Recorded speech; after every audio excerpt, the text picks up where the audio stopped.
welcome to today's Nonprofit Education Series. My name is Daniel Figueredo. I'm co-leader of BPM's nonprofit practice, and we're pleased to have you here with us for our September edition of our Nonprofit Education Series focused on fueling the fire, strategies for boosting employee experience and retention.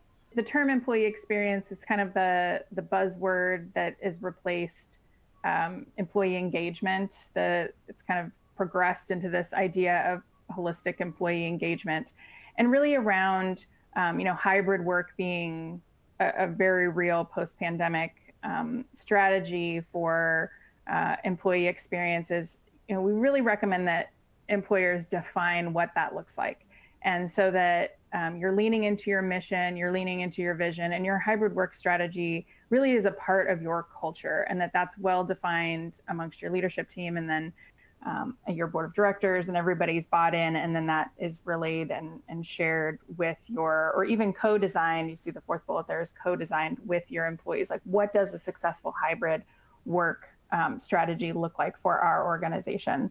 And a key point of that is accountability. So measuring and accountability. There's tech tools that we've talked about of how to make sure people are accountable at home. We actually did a podcast on how that's not really our favorite way of tracking people is by using mouse clickers and all the technology available to kind of big brother staff, but rather how are we collaborating across functions? How are we making sure that the work is getting done and our mission and vision is being met, all the while allowing our employees some flexibility.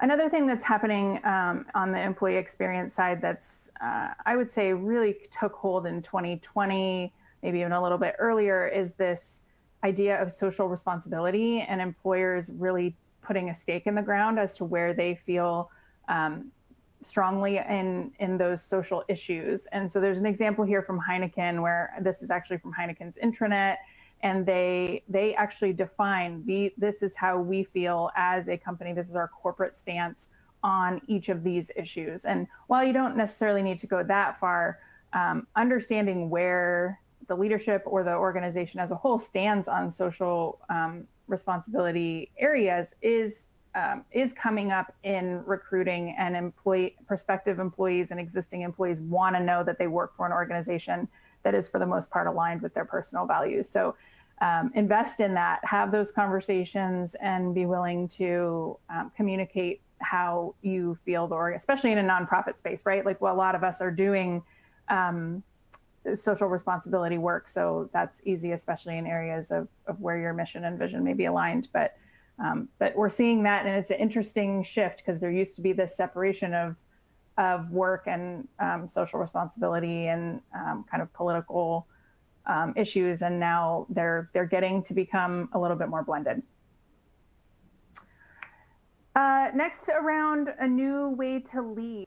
So leadership has definitely changed. It has definitely changed in the nonprofit space. It has changed in the corporate space and the startup space, really thinking about leadership differently.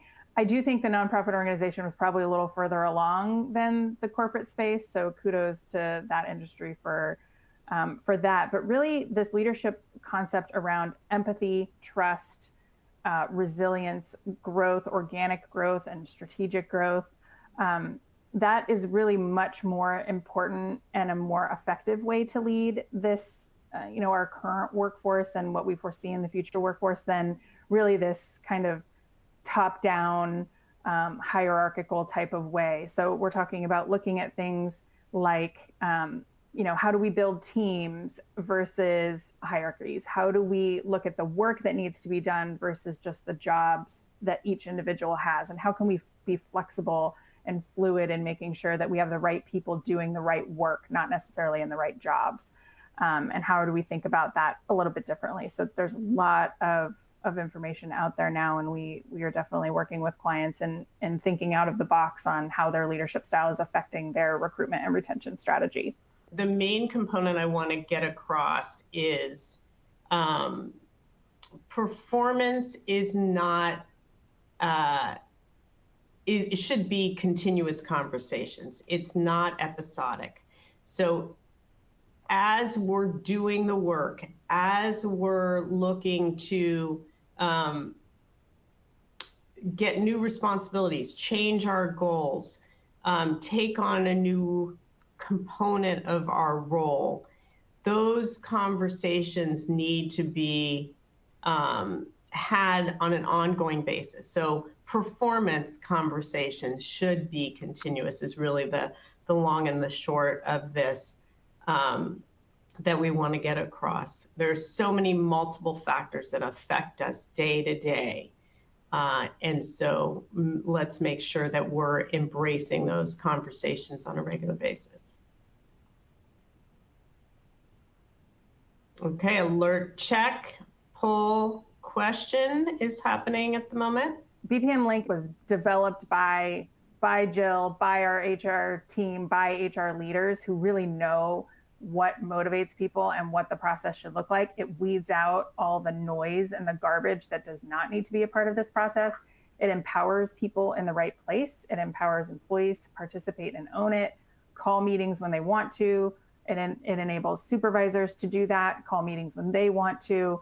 It's just easy to use, it's clean, and it's really a very, it's a very unique tool. Daniel introduced me as having been an executive director. It's actually how I met Jill, by rolling this product out to our nonprofit. And it was a game changer for us from an alignment to our mission and our strategy.